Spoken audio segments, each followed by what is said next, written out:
In the summer of 2020, the United States Navy moved 2 aircraft carrier strike groups into the South China Sea simultaneously.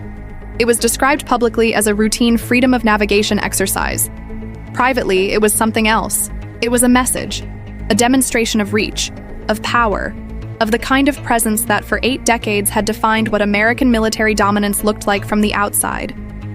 But in military research institutes in Beijing, in classified strategy documents circulating through the Iranian Revolutionary Guard Corps, and in the war game simulations being run at military colleges from Moscow to Pyongyang, analysts were looking at those 2 carriers and asking a different question. Not how powerful are they, but how do you stop them? The answer they had been working on for years was already deployed. It was sitting in hardened hangars at air bases across the kilograms. It was 4.7 meters long, and it flew at speeds that gave its target somewhere between 10 and 20 seconds to respond. It was called the YJ-91. And understanding what it does and what it was designed to do is where this story has to start. The YJ-91 is a derivative of the Russian Kh-31 missile, developed and refined by China's Third Academy of the China Aerospace Science and Industry Corporation.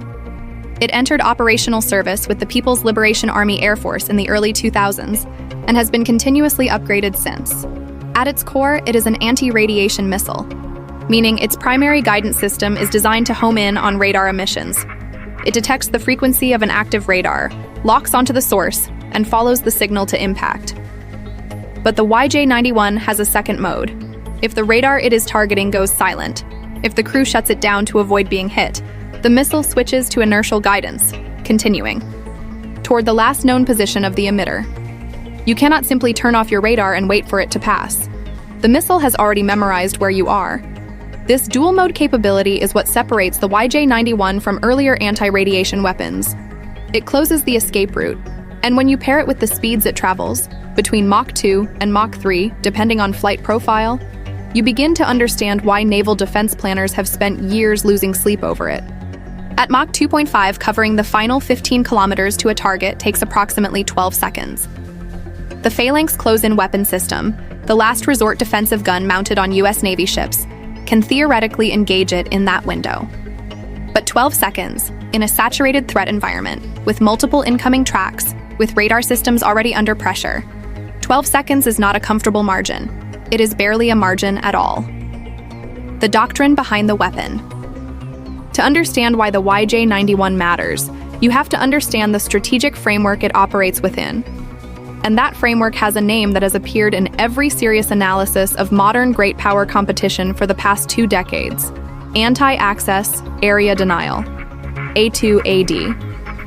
The concept is straightforward, even if its execution is extraordinarily complex. You cannot match the United States carrier by carrier, ship by ship, plane by plane. The cost is prohibitive. The technology gap, while narrowing, remains real in certain domains. So instead of building a force that can defeat the U.S. Navy in open battle, you build a force designed to make the U.S. Navy's presence in a given area so costly, so uncertain, and so dangerous that it either stays away or operates under severe constraint. This is not a new idea. The Soviet Union spent the Cold War developing anti-ship ballistic missiles and cruise missiles for exactly this purpose. But what China, Iran, and others have done in the 21st century is take that concept and operationalize it at a scale and sophistication that simply did not exist before. The Carrier Strike Group has been the central instrument of American power projection since the Second World War. When a crisis erupts, when a government needs to signal resolve, when an ally needs reassurance, when a threat needs to be made credible, the first question asked in the Situation Room is almost always, where are the carriers? Their presence has shaped the outcomes of crises in the Taiwan Strait, the Persian Gulf, the Korean Peninsula, and dozens of smaller flashpoints across 70 years of post-war history. A2AD is designed to make that question less meaningful. Not by sinking carriers, though that remains the ultimate capability being developed, but by making their commanders uncertain, their political masters hesitant, and their deterrent value ambiguous.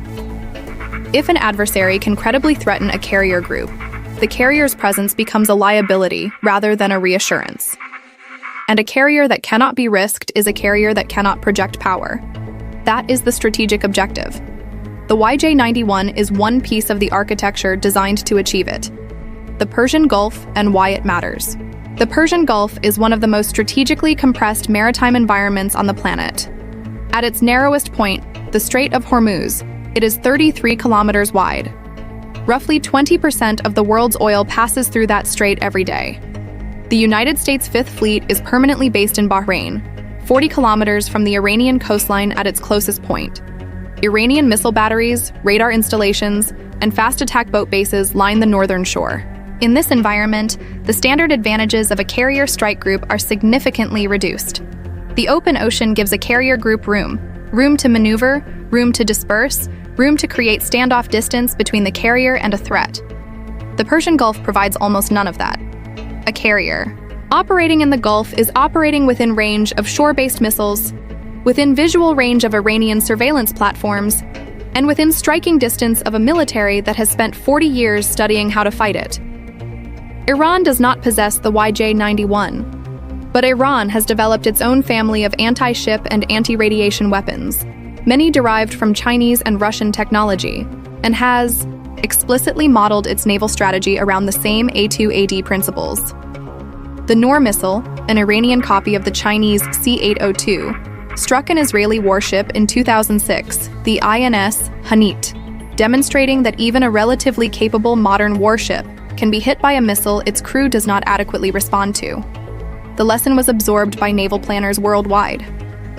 Iran's broader strategy, documented extensively in Iranian military publications and in the analyses of think tanks including the International Institute for Strategic Studies and the RAND Corporation, is built around three pillars: swarm tactics, using fast attack boats to overwhelm close-in defenses; ballistic and cruise missile saturation to degrade the carrier group's defensive envelope; and mining of the Strait of Hormuz to constrain movement and force ships into predictable channels.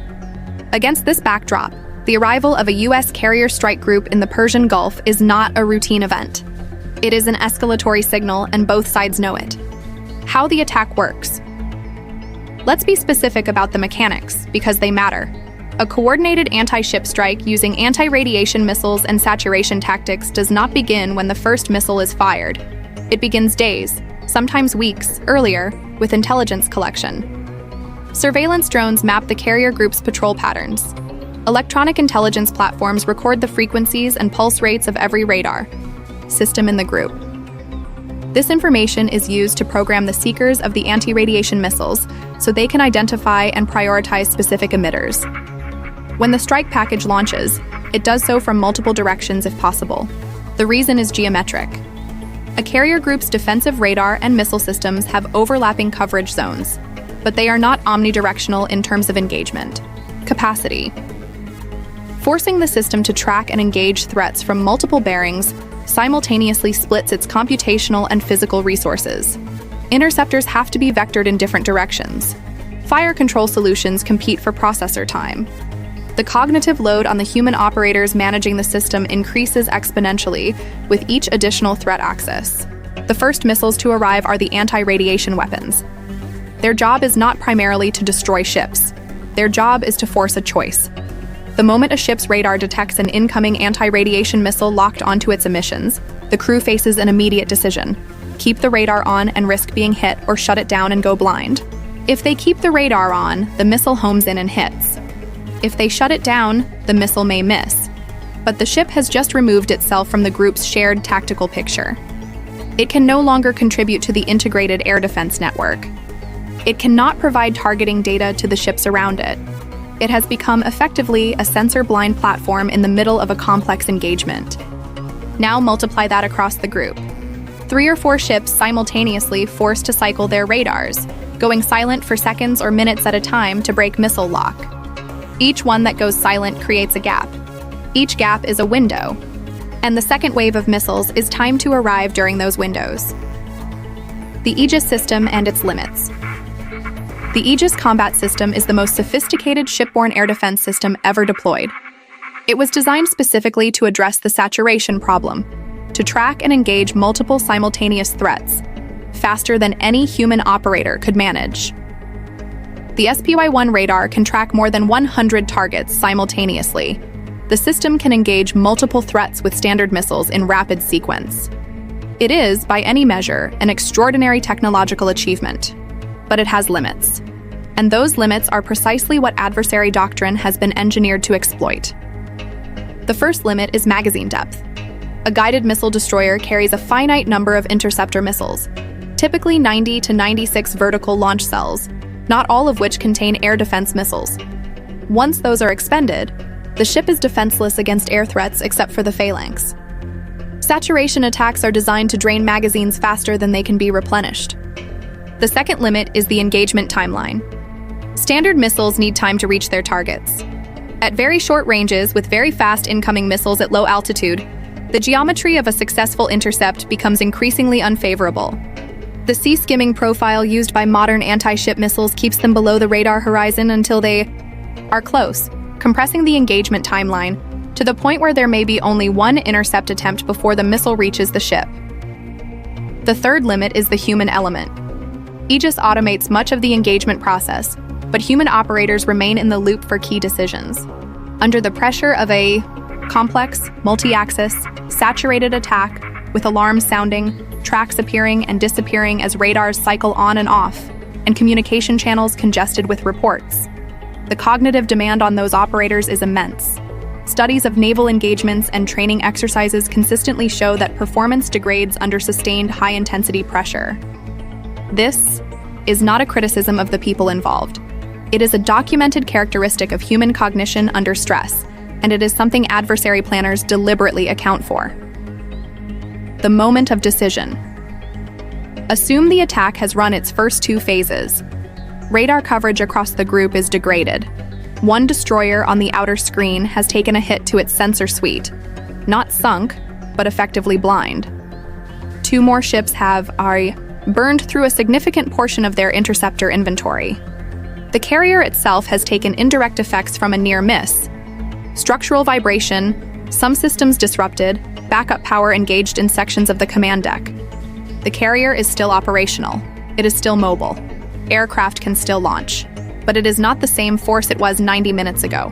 And somewhere, at an airbase within range, or aboard a submarine, or in a coastal missile battery, a decision is being made about whether to continue.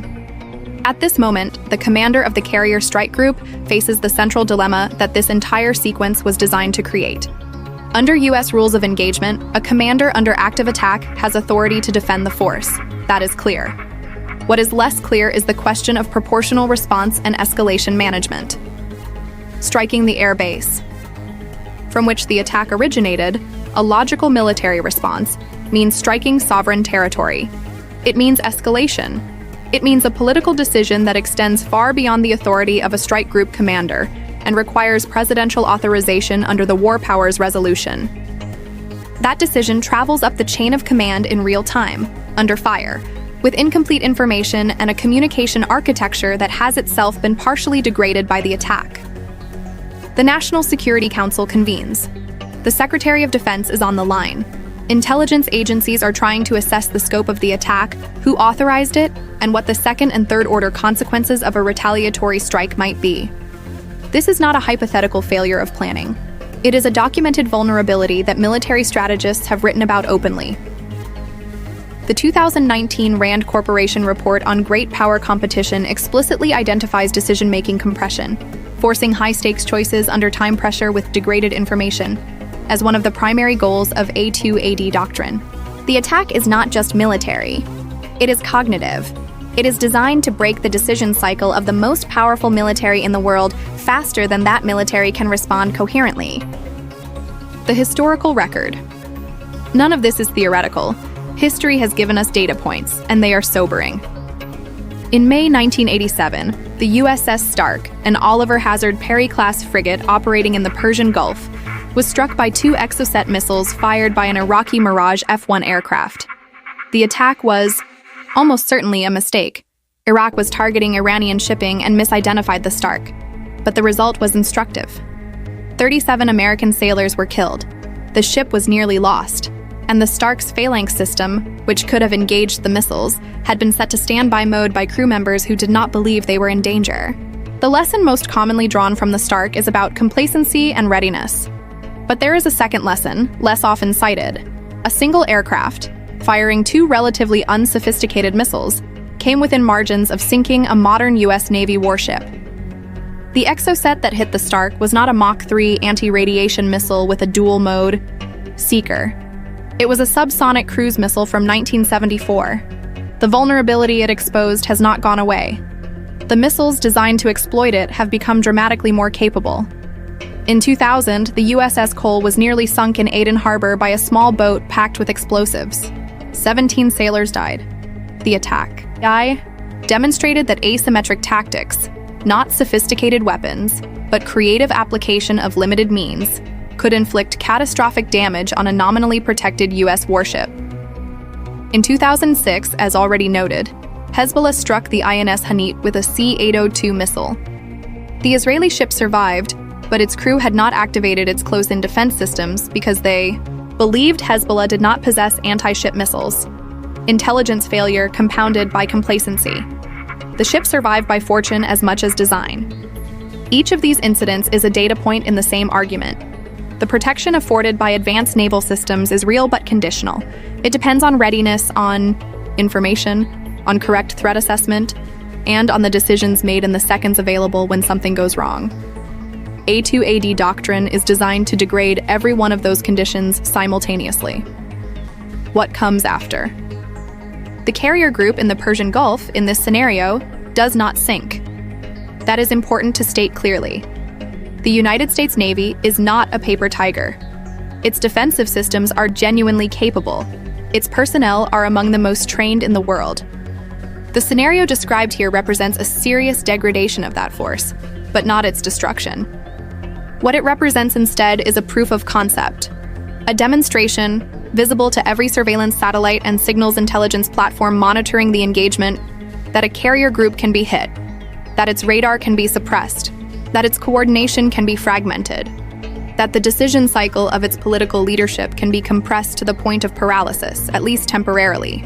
That demonstration has strategic consequences that extend far beyond the Persian Gulf. In Taipei, officials watching the engagement data wonder whether the American commitment to Taiwan's defense is as reliable as they had believed. In Seoul, in Tokyo, in Riyadh, the same question surfaces in slightly different forms. The carrier was supposed to be the answer to that question. If the carrier is vulnerable, what is the answer now? In Beijing and in Tehran, the engagement data is studied intensively. What worked? What didn't? Where did the defensive response prove more effective than modeled? Where were the actual gaps? This is not speculation. It is documented behavior. Chinese military planners studied the 1991 Gulf War with the same intensity and drew the same conclusion. The U.S. military's strengths are real, but they are not invulnerable, and the path to countering them is through finding and widening the gaps. The bigger question. There is a deeper issue underneath all of this, and it is one that defense analysts, naval strategists, and foreign policy thinkers have been wrestling with for a decade without resolution. The aircraft carrier is the physical embodiment of a strategic assumption that the United States can project decisive military power to any point on the globe, on short notice, and sustain that power indefinitely. That assumption has underwritten American foreign policy since 1945. It is the reason allies in Asia and the Middle East have been willing to anchor their security to American commitments. It is the reason adversaries have historically been deterred from direct confrontation. If that assumption is no longer valid, or if it is only conditionally valid, valid in some environments but not others, valid against some adversaries but not against those who have invested in A2AD capabilities, then the entire architecture of American global engagement requires rethinking. This is not a comfortable conclusion. It is, however, the conclusion that the evidence supports. The carrier is not obsolete, but it is no longer unchallengeable. And the difference between those two things is enormous. The YJ-91 didn't create that problem. It is a symptom of it. The real shift happened in the strategic decisions made in Beijing, in Tehran, and in other capitals over the past 3 decades. Decisions to invest not in matching American power, but in negating it. In finding the specific targeted vulnerabilities in the most powerful military machine ever, assembled, and building weapons and doctrines precisely shaped to those vulnerabilities. That is the story of A2AD. That is the story of the carrier group in the Persian Gulf under fire. And that is the question that no one in Washington or in any allied capital has yet fully answered. If the carrier can be challenged, what comes next?